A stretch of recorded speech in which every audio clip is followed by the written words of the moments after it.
دا د پښتنو ستړی مسې ډېر نه دي اوږدې ستړی مسې ته ښه یې مور دې ښه ده پلار ښه دی کور کې کوچنیان ټول سره ښه یاست ته خو به نه یې ناجوړه دا چې موږ 3000 روپۍ فیس ورکړو ډاکټر ته دا پوښتنې کوي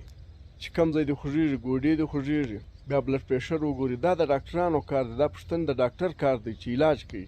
دا 2023 کاله دی مشیني دور دی هر سړی یا په سایکلي یا په موټرسایکل یا په موټر کې سفر کوي یا په کارخانه کې یو ځای کار کوي د چې ټلیفون در وکړي نیمه ګنټه در سره لګیا یې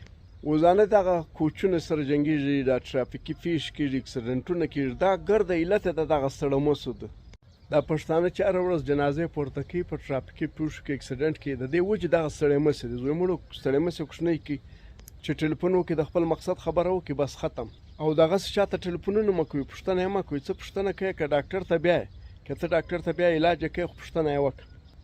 او که نه علاج کوې نه پیسې ورکوې چې دی خپله ولاړ ډاکټر ته بیا دونې اوږدې پوښتنې چېرته کوې او پخوا به و چې ستړی مه سې پخوا خو دور دی و تقریبا 3000 کاله مخکې خلک په پښو وو ستړي وو هر سړی ستړی وو چا به د غره بوټي راوړي چا به یو بل کار کوي چا به رمه پوله چا پسونه پوله 3000 کاله مخکې هر سړی ستړی وو نو هر سړی چې په ورسره ملاوېدی ول ستړی مه سې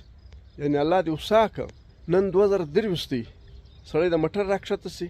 یا په جاز کې سفر کړي د جاز راکښته سي دی وایي ستړی مه سې په چی شي ستړی دی خو د بیده و په موټرس کې سپور راغلی دی باید اوس ستړی مسه بدله سي دا ورته چې الله دې ستړی که ستړی معنا چې ته ستړی سې خوله به دې ووځي بلډ پریشر به دې برابر شي شوګر به دې کنټرول وي نن باید ستړی مسه داسې سي چې ستړی مه سې دا پخوانۍ اصطلاح ده اوس باید ووایه چې ستړی سې یعنې ستړی سې شوګر به دې کنټرول سي او بلډ پریشر به دې برابر وي نن چې څونې سړی ستړی وي دغونه ګټه ده نو که درمنو دا ویډیو مو وکړل ما